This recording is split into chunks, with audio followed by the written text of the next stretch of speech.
everyone, and thanks a lot for tuning into this new video. I wanted to make this short introduction video to let you know that I've had the great opportunity to ask two questions to Mr. Margaritis Schinas, who is the Vice President of the European Commission. And the questions I asked are related to migration. The first one is related to the use of sound cannons by the Greek border force, and the second one is related to the terrible death numbers that we have seen in the Mediterranean since 2014, which have made the Mediterranean the deadliest migration route on the planet. And before I get into the questions, I would kindly ask you to pause the video for a few moments so that you can read through the next screenshots and have some background on the things that I asked him. After that, you can hear the questions yourself and also what he has to say about them. Thanks a lot for tuning in, and in case you want to support the channel, just read through the description box. You find all the relevant information there. Thank you.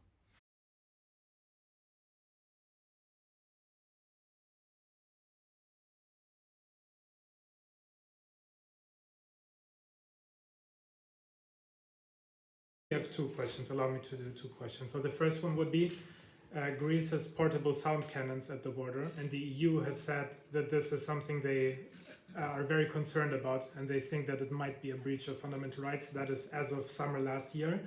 And I wanted to ask, because the EU had asked Athens to provide some evidence, some comments on that. I wanted to ask where that stands because I couldn't find any information.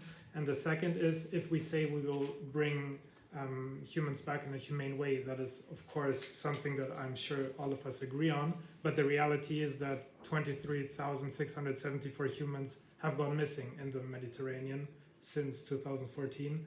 So I'm asking how theory and praxis are going hand in hand here, because clearly the situation is not what it should be, because none of us want humans to die in the Mediterranean.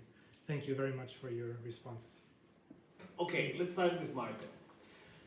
Marco, there are different color shades in your question. I will try.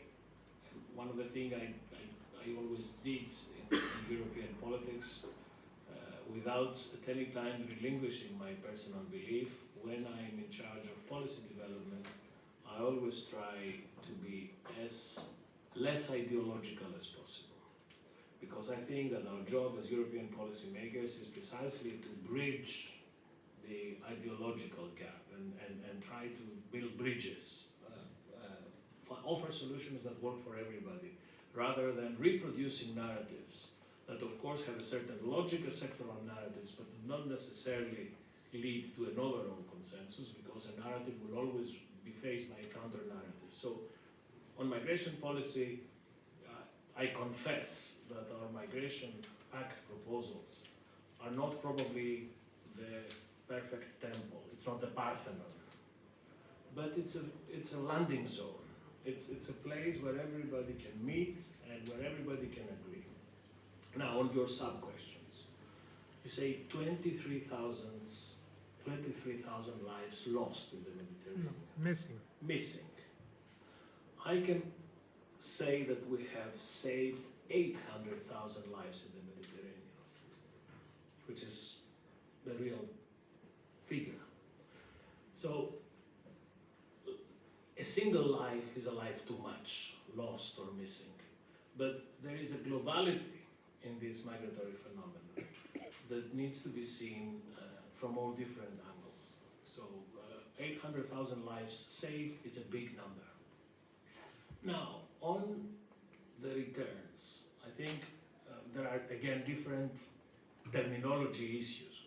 I was referring to returns, humane returns for those who have exhausted their asylum procedure, that they are not liable to get asylum, that didn't get it, and they have to go back to their countries of origin transit. This needs to be organized in a way which is humane. These returns have to be sponsored by the European Union, funded by the European Union, carried out by Frontex, and accompanied by readmission incentives for these people when they go back. There's no difficulty on that. Two, pushbacks. Pushbacks are illegal under EU law, under international law.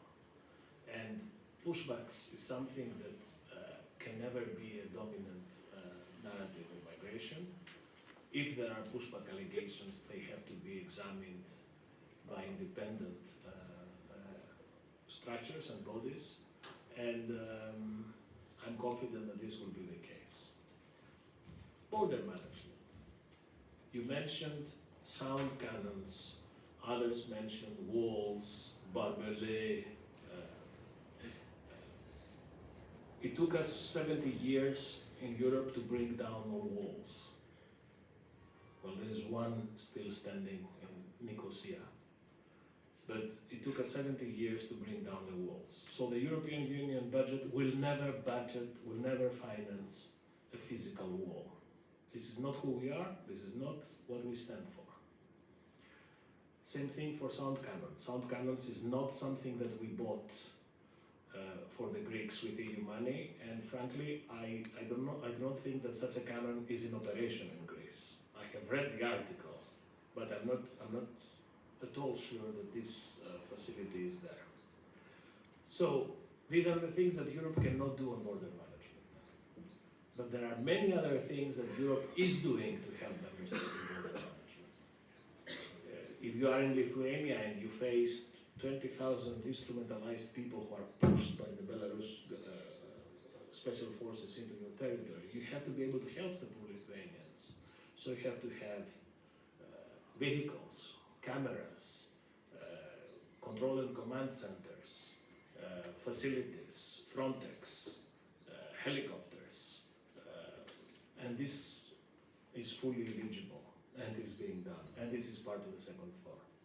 Yes, on the second floor. So I understand the sensitivities of these questions, but I always prefer to take a more global look above, beyond